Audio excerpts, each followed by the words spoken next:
All right, Benny. So in this section of the show, we're going to do the Bias Plus reports for the upcoming weekend. There's only 2 games. Yep. This is the conference championship, AFC, NFC. Let's get cracking here. Both games are on Sunday. Both games are on Sunday, yes. Yeah. Green Bay Packers are coming to Levi Stadium. Bias Plus score of 0.1 favors the 49ers. Now, let me mention, ladies and gentlemen, again, where I'm getting these numbers from. Right. Okay. I produce the Sterling Net Point Power Rankings. I also produce the Bias Plus reports. The Net Point Rankings are our way of looking and ranking objectively for each team. So if a team has been winning by an average of 20 points and they're playing a team that's winning by an average of 10 points, the differential is 10. I said 20 and 10, right? Right. And it favors the team with the most net points, the 20 net points. And that's what we call the bias. The plus comes from turnover differential. So we're looking at turnover differential. One team is +6, the other team is -1. Then there's a differential of 7 favoring the team with +6. We combine those numbers and come up with what we call the Bias Plus report. So that's how this all actually works. Now, we're taking these numbers and extending them through the playoffs. So we calculate all of this, and I'm actually kind of amazed that these numbers are this close. I mean, we've had ties during the year. Yes, we have. Where there was no bias. Either way, it was just 0. Right. And so we had to deal with that.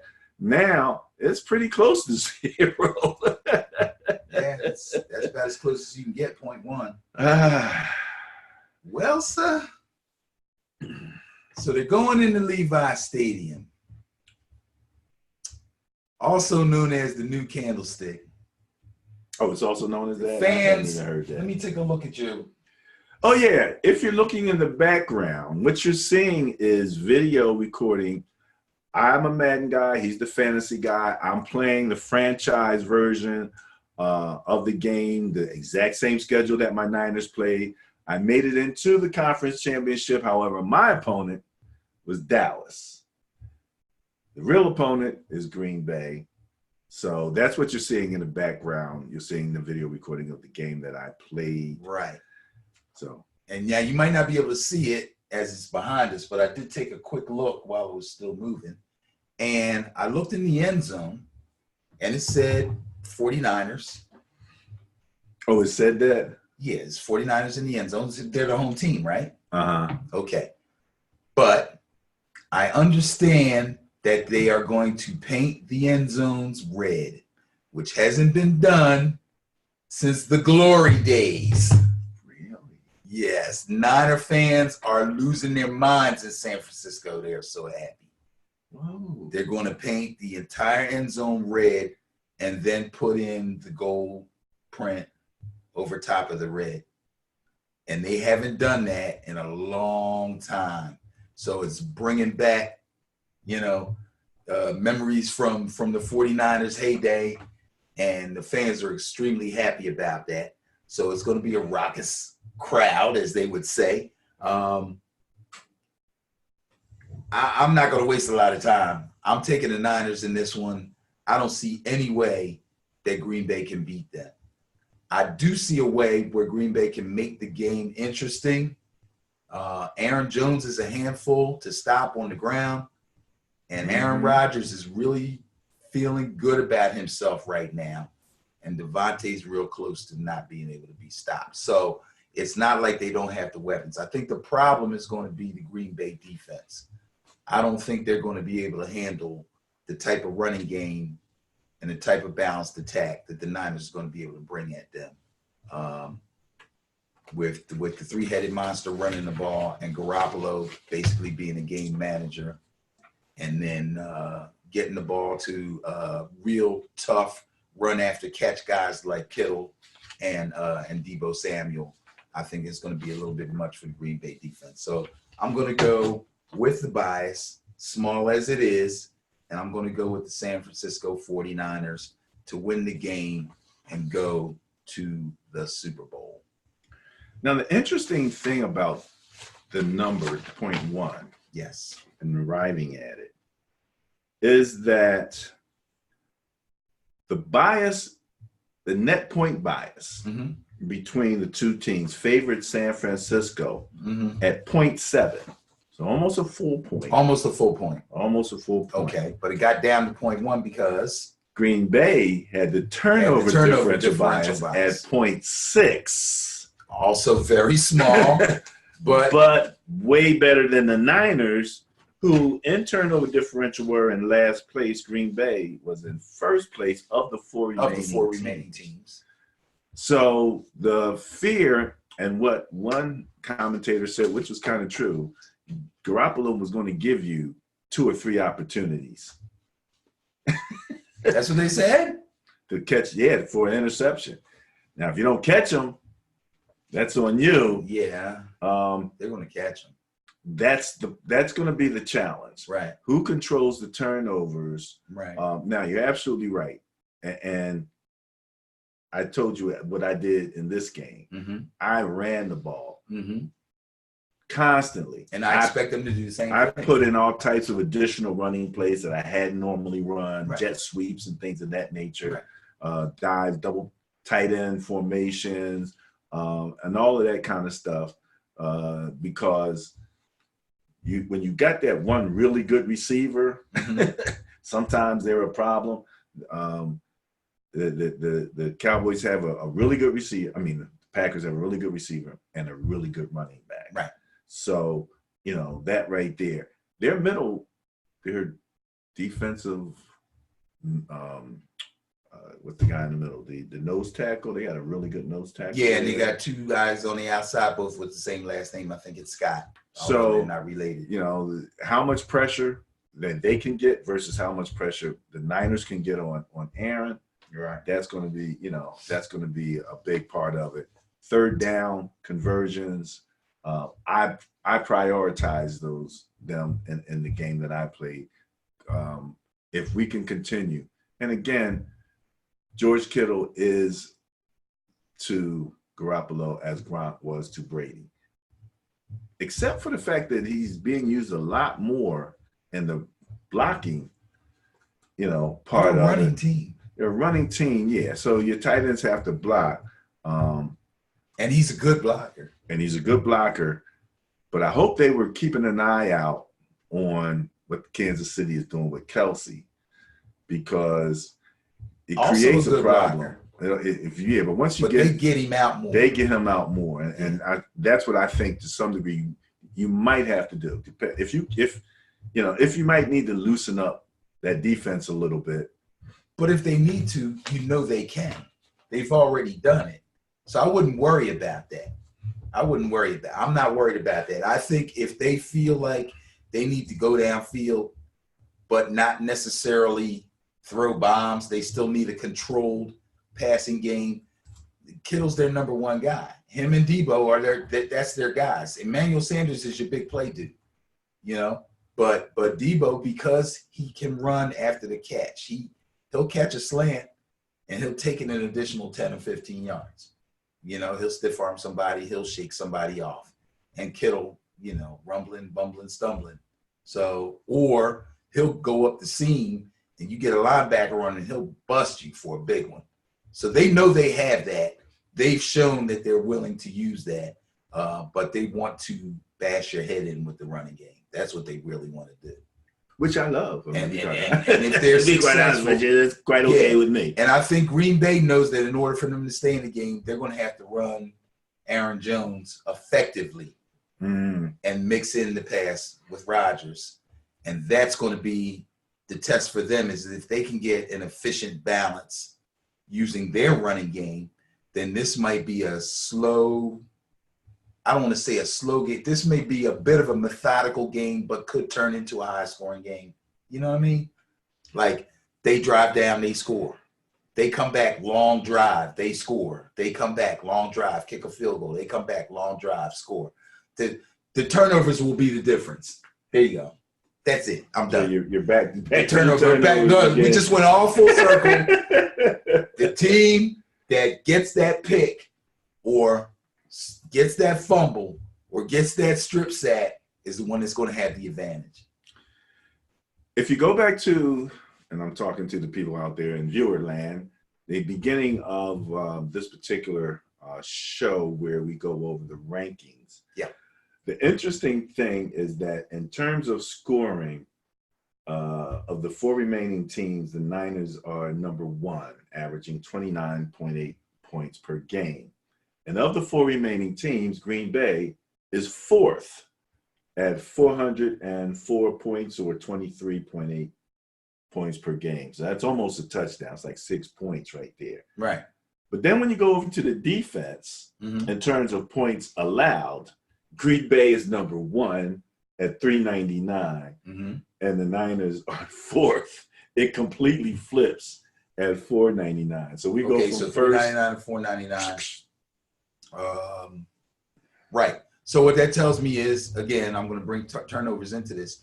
If the Niners happen to be the ones to be able to take the ball away, then they are the more likely team to start running away with the game because they have a higher scoring team. If the Packers happen to be the ones to knock a fumble out of somebody's hands and recover it, or get a nice run back on an interception, then this game could go down to the wire. And the 49ers have been in a lot of go down to the wire games. We have, and that is so true. That kind of gives y'all an advantage there also. And we don't crack under that type of pressure. We've had a lot of goal line stands this year. We're relatively healthy on defense. A lot of people coming back. D4, Quan Alexander coming back. And people still wondering about Garoppolo, but I think Garoppolo's good. I mean, Garoppolo knows this offense, and he's, about it. He's at least as good as what's his name for the Titans? Who, Tannehill? Tannehill. Well, statistically, Tannehill's probably better. You might be right about that. But Garoppolo is a game manager, and although people don't like that term, I say it in a good way. Like he's not going to make too many big mistakes. Too many. I'm not going to say he can't throw a pick, and I'm not going to say if they can get to him, he won't drop the ball. I'm not going to say that because that can happen to anybody. But he runs this offense well. He does. He runs this offense well. He has a complete grasp of the offense and what Shanahan likes and the way he likes it, play calling and all that. The other thing as you bring that on in terms of grasping offense is that it looks as if the controversy early in the season for the Packers as to whether or not Aaron Rodgers could audible out of plays and all of that kind of stuff. And apparently that one play to Devontae Adams, which closed the game for them. That was an audible. That was an audible. Absolutely. And Devontae divulged that, yes. Yeah. So they've progressed. And even though it was an audible, Devontae also, what's the word I'm looking for? Not particularly changed his route, but he kind of doctored his route according to what he knows, Aaron knows that he does when he runs this route and gets covered a certain way. Oh, really? Adjusted. That's what I was looking for. He adjusted his route. So he's like, I was supposed to do this, but the audible he called for me to do this. But the guy was playing me this way, so in order to get to where I had to go, I had to do this. And that sounds like lots of freedom. For two really good players on a really good offense, that coach would be crazy not to trust those guys. Yeah, absolutely, absolutely. So, fantastic. I mean, I got my fingers crossed. Should be a great game. And, oh, yeah, this is a question. Uncle Jimmy. On this show? On the Stupid Show. The Stupid Show. No, I should say the Stupid Show. What's the show called again? Whitlock.